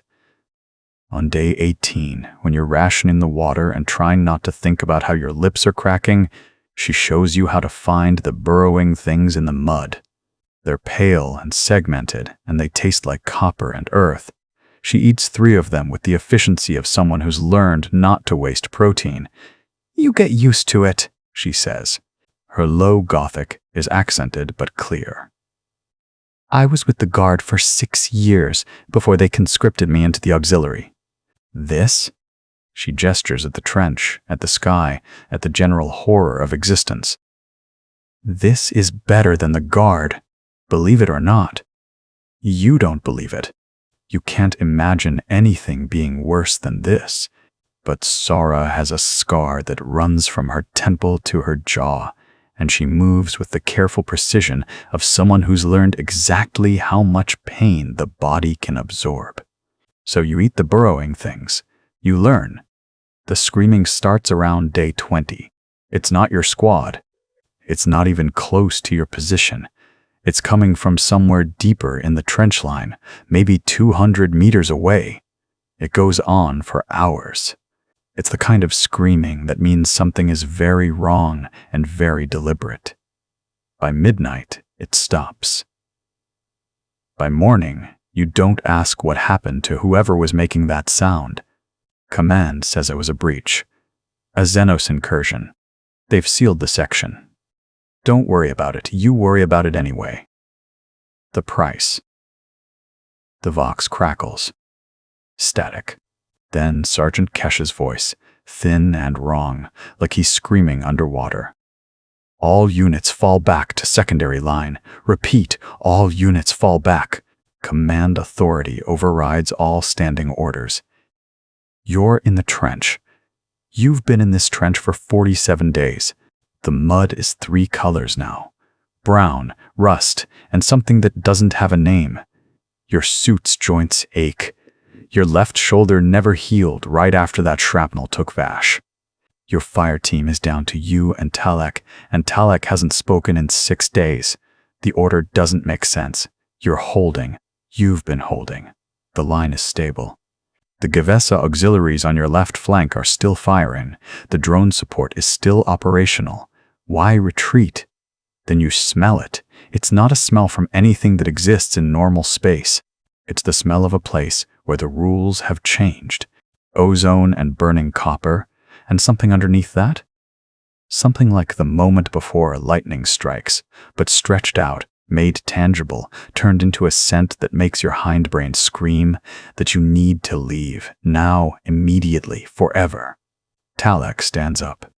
Doesn't say anything, just stands, and you see his suit's HUD flickering in your peripheral vision. The readouts are cycling through nonsense, temperature readings that climb into impossible numbers. Atmospheric pressure spikes, radiation warnings that max out and then just stop reporting. Fall back, Kesh says again. His voice is breaking. You've never heard Sergeant Kesh's voice break. Fall back now. Don't look at the sky. You look at the sky. The first thing you notice is that the stars are wrong. They're not moving, but they're wrong. Too bright, too close, arranged in patterns that your eyes can't quite focus on because your brain keeps insisting that what you're seeing isn't possible, that the configuration you're looking at doesn't exist in three-dimensional space. Your eyes water. Your head starts to ache. Then the sky tears. It's not a metaphor. It's not a weapon. It's not anything that your training prepared you for, because your training was built for the kind of warfare that happens in 3 dimensions, with cause and effect, with physics that follow rules. This isn't that. The tear is a wound in reality itself. The edges of it are jagged and wrong, and they're moving, expanding, peeling open like something is forcing its way through from the other side. The light that comes through is the wrong color. It's not a color that exists in the visible spectrum. Your eyes are receiving the signal, your brain is processing it, and somewhere in that chain of events, something breaks. You have a moment of perfect crystalline understanding that you are not meant to see this, that human eyes, Tau eyes, any eyes were not designed to perceive this. You stop moving. Talek grabs your arm and drags you backward. His grip is iron. His suit's servos scream. You stumble, recover, and run. The trench is chaos now. Everyone is running. The Gevesa auxiliaries are screaming in that lower, more guttural way they scream. Not the high-pitched panic of Tau voices, but something deeper, more fundamental. A sound of existential wrongness. The first thing comes through the tear. You don't have words for it. Your training didn't include words for it. Your language doesn't have words for it.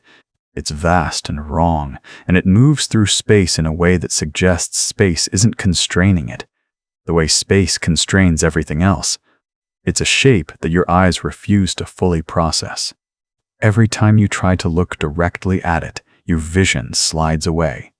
You see a wing, no, a tentacle, no, a limb that doesn't correspond to any category. You see teeth.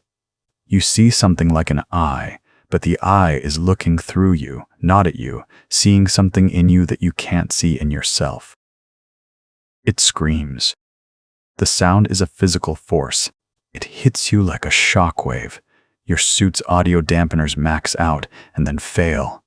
You hear it anyway, directly in your skull, vibrating through bone, through neural tissue, through the part of your brain that remembers being in the incubation pod, remembers the first time you gasped air, remembers the ethereal's voice telling you that you had a purpose, that you were meant for something greater. The thing reaches down into the trench. A soldier 3 meters ahead of you. You don't know his name. You've never talked to him. He was just part of the collective mass of uniforms and rifles. Gets picked up. His suit is still firing. His weapon is still cycling. He's still screaming orders into the Vox. The thing lifts him up toward that impossible sky, and you watch as his body begins to change. His suit starts to melt. Not from heat. From something else, from being in proximity to something that doesn't belong in this universe. He's still screaming when he goes through the tier. Talek is pulling you. You're running now. The trench is full of bodies. Some of them are still moving. Some of them are doing things that don't correspond to normal neural function. A Gevesa auxiliary is walking backward, his head turned completely around, his eyes fixed on the tier. He walks into the trench wall and doesn't stop. He just keeps walking, his body compressing, deforming. More things are coming through. They're not all the same shape. They're not all moving the same way. Some of them are crawling, some are flowing like liquid. Some exist partially in multiple places at once. You see a limb, and it's connected to a body that isn't entirely present in your plane of existence. They move through the trench like sharks through water. They're hunting. They're aware. Your suit's systems are failing. The HUD is flickering. Your thermal imaging just shows static now. Your motion tracker is spinning in circles. The suit is trying to process data from a reality that it wasn't designed to interface with, and it's breaking under the load. "Keep moving," Talek says. His voice is steady. That's somehow worse than if he'd been panicked. "Don't stop. Don't look back. You look back. There's a thing that used to be human. It's still wearing a Gevesa uniform. Its body is inside out, but it's still moving. It's still. The price. The HUD dies with a sound like breaking glass, a high crystalline shriek that only you hear through the internal speakers. One moment you have the world rendered in clean vectors and targeting data, and the next moment you're blind. Not dark. Blind. There's a difference. Dark is the absence of light. This is the absence of information. Your eyes struggle to adjust to the physical world, and for 3 full seconds, you're running through a nightmare where everything is too real and too sharp and moving wrong.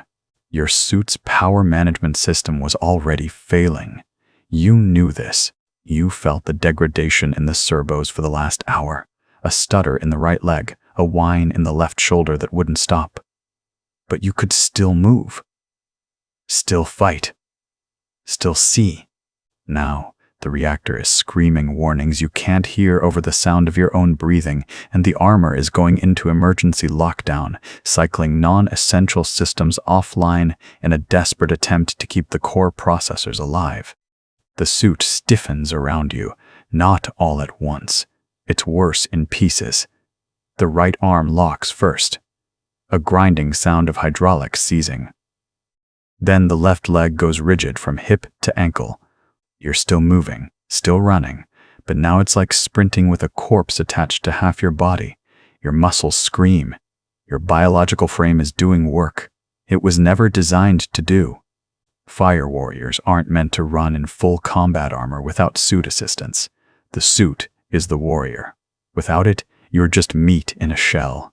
Talek is still beside you. His armor is intact. Somehow, impossibly, his systems are still operational. The blue glow of his HUD is still visible through his visor. He's running at full speed, and you're hobbling, and he doesn't leave you. That's the only thing that matters right now. He doesn't leave you. Behind you, the sky is still rawn.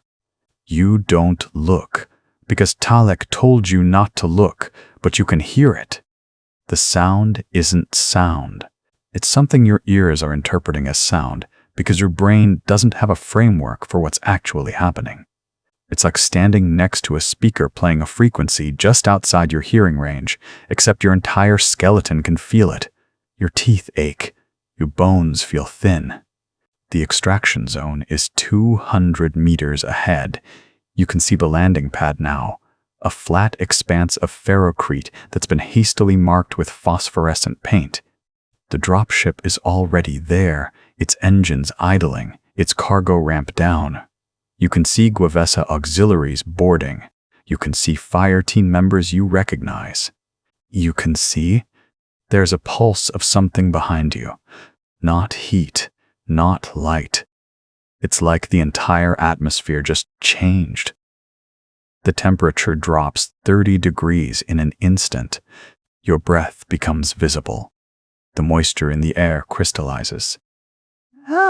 You feel it on your exposed skin, your hands, your neck, where the suit doesn't quite seal, like touching a window in the depths of winter. Faster, Talek says. Not a command, a plea. Your left leg is still locked. You're dragging it now, hopping on the right, your arm useless at your side. You're moving slower. You can feel yourself slipping backward relative to the extraction point, like you're running on a treadmill that's speeding up. The math is simple. You're not going to make it. Something screams behind you. It's not a sound a throat can make. It's not a sound anything with lungs should be able to produce.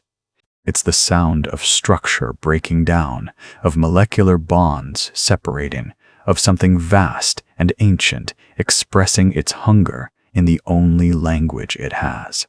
Your hearing cuts out for a moment, an automatic defensive reflex from your suit's audio processors. When it comes back online, you're deaf to everything except the ringing in your ears. Talek grabs your shoulder. His grip is crushing. Even through the armor, even with your suit's power failing, you feel the strength in his hands. Jump, he says. I can't. Jump. He pulls. Your feet leave the ground. For one impossible moment, you're airborne, and you can see the entire battlefield spread out below you like a map of hell. The trench line you held is collapsing. Tau soldiers are running in a dozen different directions, some toward the dropship, some toward the edge of the plateau where the reality distortion is worst.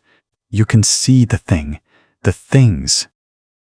That came through the tear.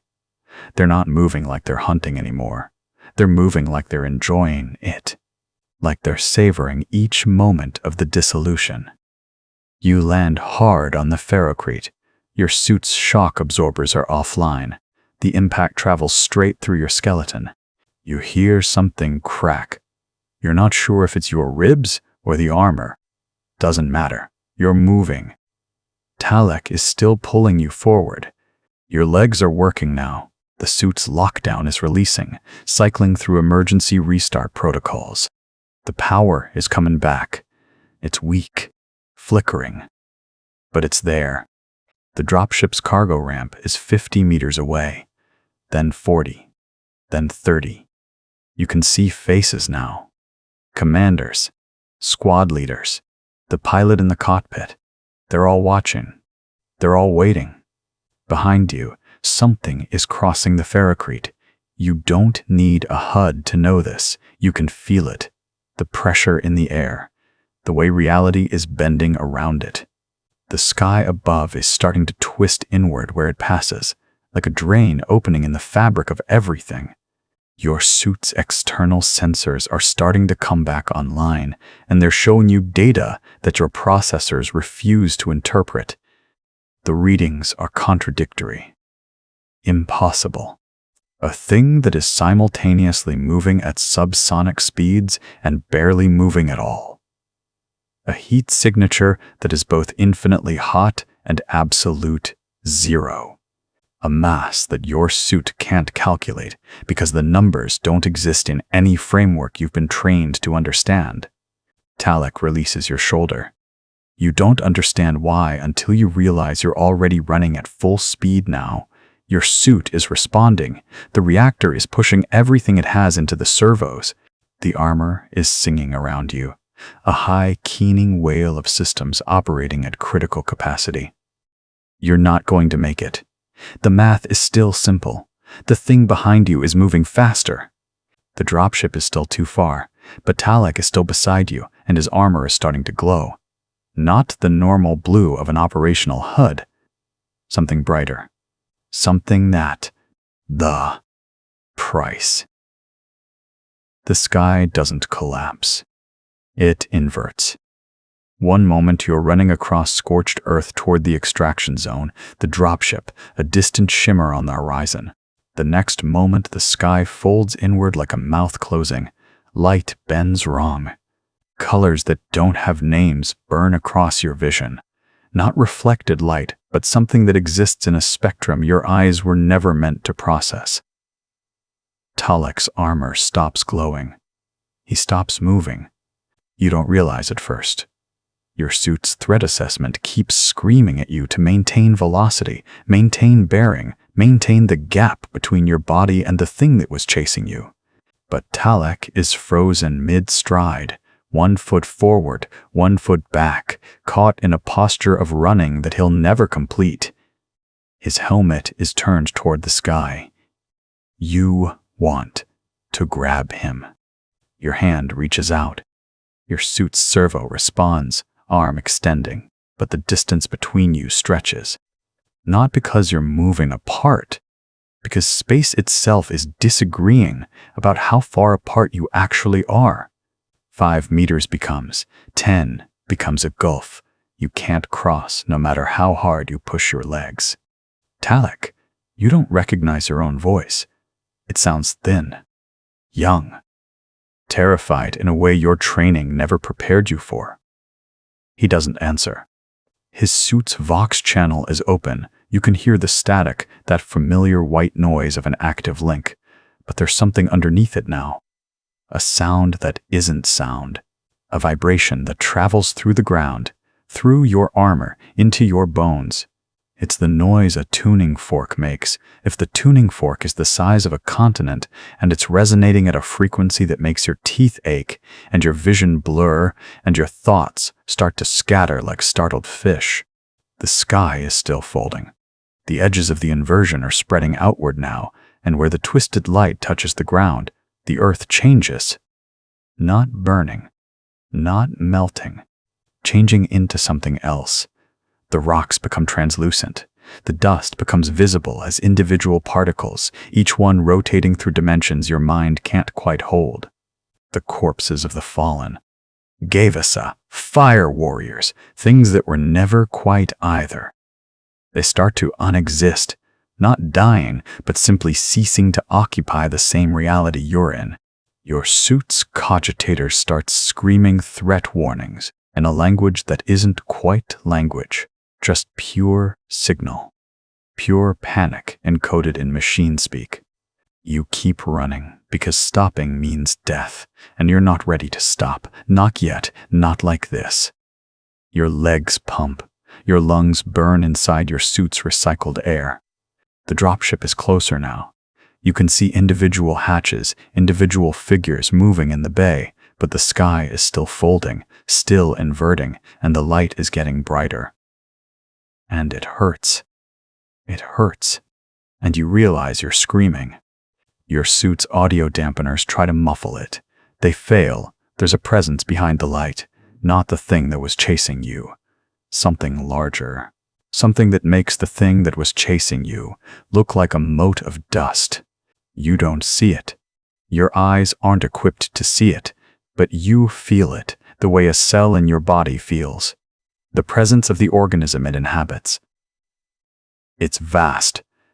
It's noticing. You. The moment it notices you, your mind starts to come apart. It's not pain exactly.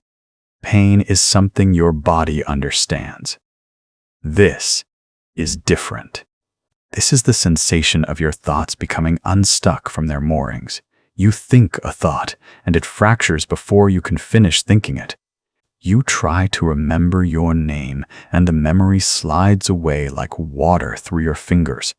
You try to hold on to something, anything, but every concept you grasp becomes slippery, becomes wrong, becomes a shape that your consciousness can't quite encompass. Talek, you hold on to that name like a drowning swimmer holds onto driftwood. Talek is my brother. Talek is frozen. Talek is... The name dissolves. You can't remember his face. You can't remember what his voice sounds like. You can't remember why it matters. The thought that it should matter slides away, and in its place is something else, something vast, something that tastes like copper and ozone and the smell of your own burning synapses. The dropship is 50 meters away. The sky is inside out now. The inversion has spread to cover half the visible horizon. Where it touches the ground, reality is becoming something optional. You see a Guevasa soldier step into the twisted light, and his body doesn't change. He just stops being there. Not dead. Not gone. Just somewhere else. Somewhere that doesn't intersect with this moment anymore. Your suit's vox crackles. It's a voice. It might be a voice. It's hard to tell. Language is becoming difficult. Words are becoming shapes that don't fit in your head anymore. All units converge. Extraction in 90 seconds. 90 seconds. You don't know if you have 90 seconds. You don't know if time is still moving the way it's supposed to. Each step takes forever and no time at all. Your legs are moving, but you're not sure they're your legs anymore. Your hands are holding a pulse rifle, but you can't remember picking it up. Your armor is blue, but you can't remember if blue is the right color. Blue is the color of the presence behind the light is clicking at you. You feel it the way you'd feel the sun if the sun decided to focus all of its attention on a single point and you happened to be standing on that point. It's not seeing you with eyes. It's seeing you with something that makes eyes seem quaint. It's seeing you down to the atomic level. It's seeing you down to the conceptuals level. It knows your name before you remember your name. It knows what you're afraid of. It knows what you want. It knows that you're going to die here, and it knows that you know it. And it thinks that's funny. It just makes your bones vibrate. It makes your teeth ache. It makes the inside of your skull feel like it's expanding, like your brain is trying to grow larger than the space it's supposed to occupy. You're running and screaming, and the dropship is right there, right there. The ramp is lowering. Hands are reaching out. Fire warriors. The price. Final broadcast. The dropship's ramp extends like a tongue. Hands. Blue-skinned hands. Fire warriors. Your fire warriors reach into the chaos. Your legs pump. Your lungs burn. Behind you, the sky is wrong. Not clouded. Not darkened. Inverted. Like someone's turned reality inside out, and the edges are showing, and those edges are teeth. Your audio receiver crackles. Dead air, static that sounds like screaming. Then, the ethereal's voice, calm, measured, impossibly distant, as if broadcast from another dimension entirely, which you realize with nauseating clarity, it might be. Fire warriors of the Tauva, soldiers of the greater good. Your sacrifice is witnessed. Your duty is eternal. Each word arrives like a physical thing. You feel them in your chest cavity, vibrating against your ribs. The thing behind you, the presence, the vast and ancient wrongness that has been following your cohort across this burning world, pauses. It's listening. Retreat is not failure. Retreat is tactical wisdom. The greater good demands. The signal fractures. For a moment, you hear something underneath the ethereal's words. Something that might be screaming. Something that might be laughter.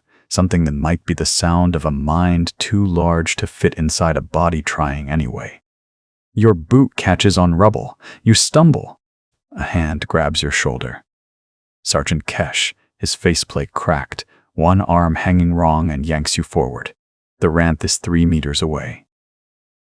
2. Demands your survival. Return to the fleet. Return to.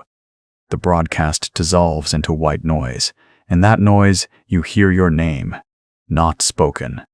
Shh. Shh. Shong. Shh.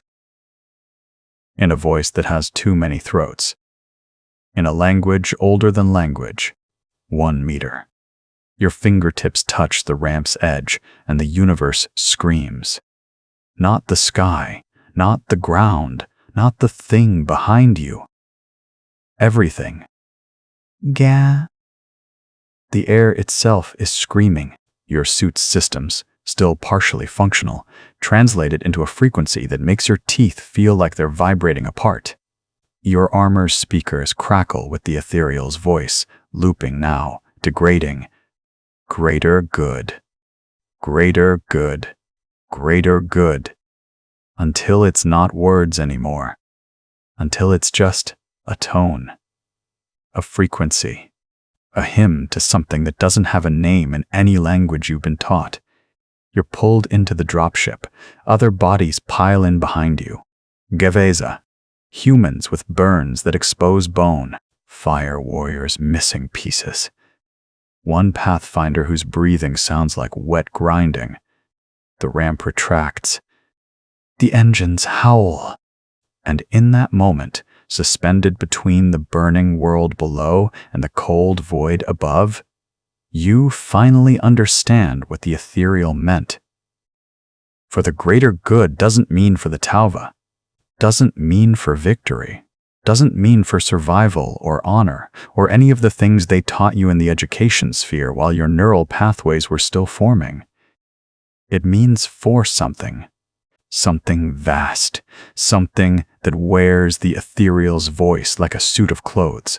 Something that has been using the greater good as a lure, a fishing line, drawing fire warriors and Guevasa and Kroot into places where reality thins and breaks. Your suit's audio receiver gives one final pulse. The ethereal's voice, or what's left of it, completes its final transmission. Your sacrifice is accepted. The dropship banks hard. G-forces crush you against the deck plating. Your cracked ribs shift. Your vision goes gray at the edges. Around you, the other survivors are silent. Not peaceful silence, shattered silence. The silence of people who've seen something that their minds are already trying to forget, because remembering it whole would mean admitting that everything they've been taught was a lie. Or worse, that it was the truth, and they've been serving it all along. You close your eyes. Your suit's internal temperature regulation is failing. You're cold in a way that has nothing to do with the ambient temperature. You're cold from the inside out, as if something in you recognizes that part of you is still down there. Part of you is still in that inverted sky. Part of you is still being sunk. The dropship carries you toward orbit, toward the fleet, toward debriefing and decontamination and the official reports that will sanitize what happened here into acceptable military jargon. But you know. You'll always know. And so will the thing that noticed you in the dark.